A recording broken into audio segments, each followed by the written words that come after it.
In the dungeons of WCIU resides the Jester of Horror, Svengoolie, and I, Grouchy Puff, am here to learn more about this mythical creature.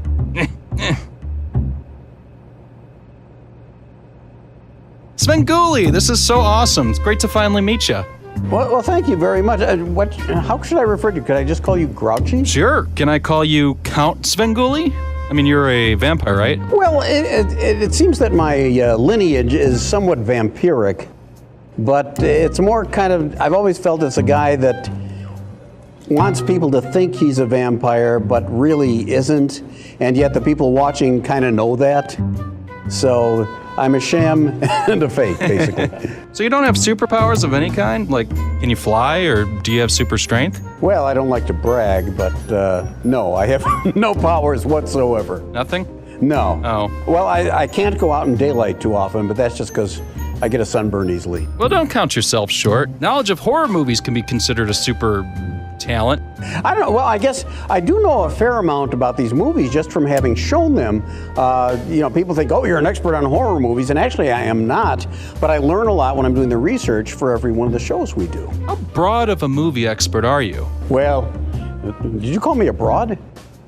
Yes. No, actually, I've learned quite a bit, and I always loved old movies of other genres as well, so I have some knowledge of them. So if you took a break from horror movies and featured something else, what kind of movies would you show? Probably comedy movies from like the 30s and 40s, I would think. Like what? Marx Brothers movies.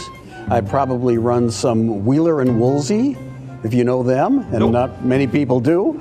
That type of thing, I think, and some of the screwball comedy type things. I can see the inspiration around your dungeon. I know you divvied from horror a few times. You once featured the pilot episode of Star Trek on your show. Are you a Trekkie? Actually, yeah, I watched it in its original run, which tells you how old I am. But I was always a fan of the show, and I used to buy models of the ships and stuff to build, which I dare not do now. And besides, I think I breathed enough of that airplane glue. But yeah, I've been a big fan. I'm really pleased that, you know, it's on right before my show. So it's kind of like I'm a co-host with William Shatner. Well, that's pretty geeky. Hey, can I put you on the spot with a very important question? Uh-oh, okay. Star Trek or Star Wars? Oh, you're going to make me decide on that? I'm going to make you decide right now. Okay. Even though Mark Hamill is a friend of mine, he ended up watching my show, and I'm very honored by that. I'm going to have to give a little bit of the edge to Star Trek. Wow. Just because I think I know more about it. Millions of voices just cried out in terror and were suddenly silenced.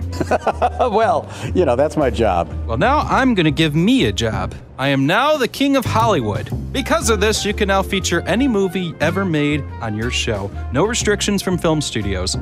All right. What movie do you choose? You know what I'd really like, and you're going to think this is crazy, the movie Fiend Without a Face. Do you know that movie? I do not. It's got an invisible menace that comes from space, and eventually they find a way to make this menace visible. And what it turns out to be is these flying brains that have little spinal columns that go flying around, and they strangle people by wrapping the spinal column around their neck. And when they shoot at them, when they can see them, once it hits them, they kind of emit some sort of raspberry jelly and make a sort of whoopee cushion noise. I'd love to have that movie, and we haven't been able to get it so far. All right, your movie's in the mail. Svengoolie, thank you so much for chatting with me today. Well, thank you so much. It's nice to finally meet you, Grouchy, if I may call you Grouchy. Likewise, Svenny. Svengoolie airs every Saturday on MeTV at 10 p.m., 9 Central.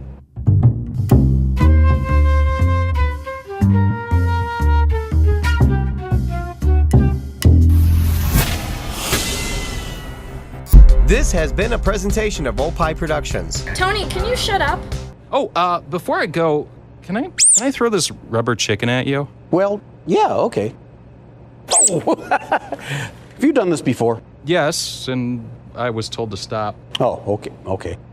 Yeah. Happy 20th anniversary, Nude Hippo! Yeah, yada yada, happy 20th anniversary. Oh, hey, you're still here. Hey, check out more videos and, what the hell, like and subscribe if you like this one. What are you still doing here?